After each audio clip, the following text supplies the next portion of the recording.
SL समूहाचे संस्थापक आणि माध्यम उद्योजक सुभाष चंद्रा यांच्या वैयक्तिक कर्ज थकबाकी प्रकरणात राष्ट्रीय कंपनी कायदे न्यायाधिकरणाने बँकिंग जगताला थक्क करणारा निर्णय दिलाय। न्यायाधिकरणाने मंजूर केलेल्या पुनर्रचना योजनेनुसार चंद्रा यांच्यावरील सुमारे 22,000 कोटींच्या स्वीकृत थकबाकीच्या बदल्यात बँकांना त्यांना अवघी 6.25 कोटी रुपयांचीच परतफेड करावी लागणार आहे।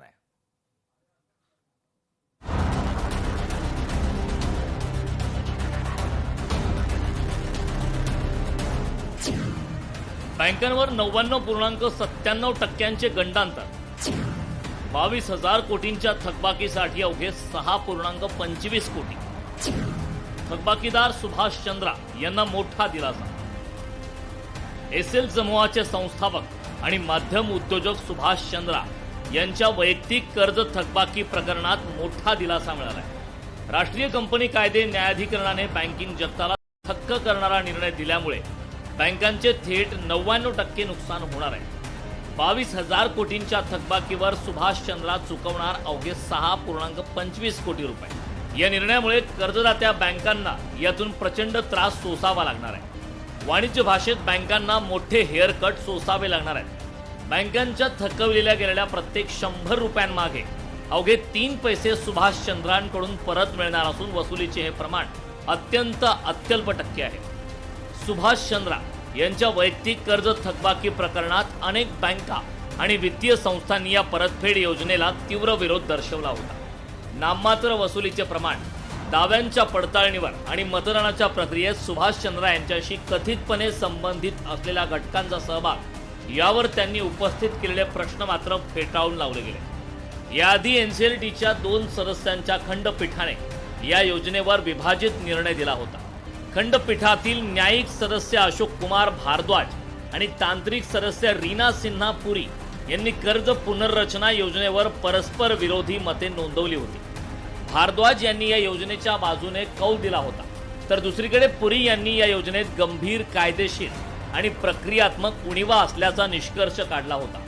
यानंतर एनसीएलटीने या पीठावरील तिसरे न्यायिक सदस्याच्या रूपाने निलेश शर्मा यांची नियुक्ती केली। शर्मा यांनी या बहुमताच्या आधारे 144 पानांच्या परतफेड योजनेला मंजुरी दिली। LIC हाऊसिंग फायनान्सच्या बरोबरीने अनेक प्रमुख कर्जदात्या बँकांनी या योजनेला तीव्र विरोध दर्शवला होता। LIC हाऊसिंग फायनान्सची 1,322 कोटी रुपयांची देणगी थकली असून त्या बदल्यात त्यांना केवळ 38.9 लाख रुपये मिळणार आहेत। या कंपनीने ही परतफेड योजना अव्यवहार्य आणि बेकायदेशीर असल्याचं नमूद केलंय। या आक्षेपांवर न्यायाधिकरणाने स्पष्ट केलंय की बहुसंख्य कर्जदात्यांच्या समितीने घेतलेला हा निर्णय असून तो सर्व कर्ज देणाऱ्या बँका आणि संस्थांना बंधनकारक असेल। कर्जात मोठी सूट मिळालेल्या संस्था, उद्योगपती सुभाष चंद्रा, कंपनी एसएल समूह, मूळ थकबाकी रक्कम 22,000 कोटी, बँकांनी वसूल केलेली रक्कम 6.25 कोटी, बँकांनी सोसलेला हेअरकट 99.97%, कंपनी नाव व्हिडिओकॉन समूह, मूळ थकबाकी रक्कम आहे 64,638 कोटी आणि बँकांनी वसूल केलेली रक्कम आहे 2,962 कोटी। त्यामध्ये बँकांनी सोसलेला हेअरकट आहे 95.30%। कंपनीचं नाव आहे शिववाणी ऑइल अँड गॅस, मूळ थकबाकी रक्कम आहे 8,908 कोटी रुपये आणि बँकांनी वसूल केलेली रक्कम आहे 283 कोटी। बँकांनी यामध्ये सोसलेला हेअरकट आहे 96.8%। कंपनीचं नाव आहे रुची सोया पतंजली, मूळ थकबाकी रक्कम आहे 12,100 कोटी, बँकांनी वसूल केलेली रक्कम आहे 4,350 कोटी आणि बँकांनी यामध्ये सोसलेला हेअरकट आहे 65%।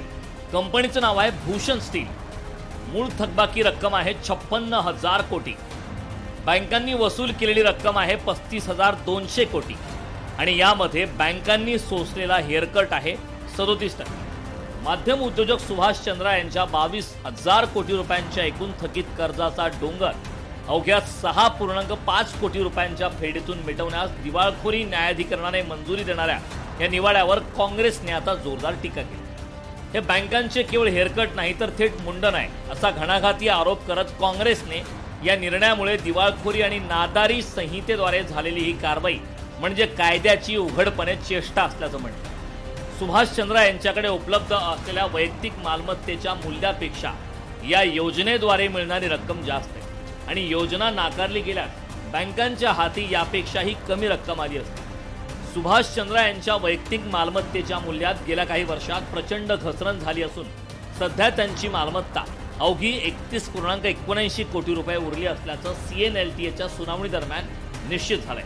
RBL बँकेच्या आकडेवारीनुसार 2017 मध्ये चंद्रा यांची संपत्ती सुमारे 45,888 कोटी रुपये तर कॅनरा बँकेच्या अनुमानानुसार 2018 मध्ये ती 40,562 कोटी रुपये इतकी होती. त्यामुळे पुनर्रचना योजनेद्वारे मिळणारे 6.5 कोटी रुपयांची रक्कम बँकांसाठी अधिक व्यवहार्य असल्याचं मत न्यायाधिकरणाने नोंदवलं. NCLT कडून मंजूर झालेली 6.5 कोटी रुपयांची परतफेड रक्कम नियमानुसार सर्व कर्जदात्यांमध्ये वाटून दिली जाईल. निधी वाटपाची प्रक्रिया पूर्ण झाल्यानंतर हे प्रकरण पुन्हा एकदा दिवाळखोरी लवादाच्या मुख्य खंडपीठाकडे सादर केले जाईल. तेथून अंतिम औपचारिक मंजुरी मिळताच या प्रकरणावर कायदेशीररित्या पूर्ण पडदा पडणार. या निर्णयामुळे संपूर्ण बँकिंग जगताला मोठा धक्का बसला असून अशा प्रकारे निर्णय झाल्यास संपूर्ण बँकिंग क्षेत्र प्रचंड अडचणीत येण्याची शक्यता आहे, ज्याचा मोठा फटका अर्थव्यवस्थेलाही बसू शकतो. ब्युरो रिपोर्ट, लोकशाही मराठी, मुंबई.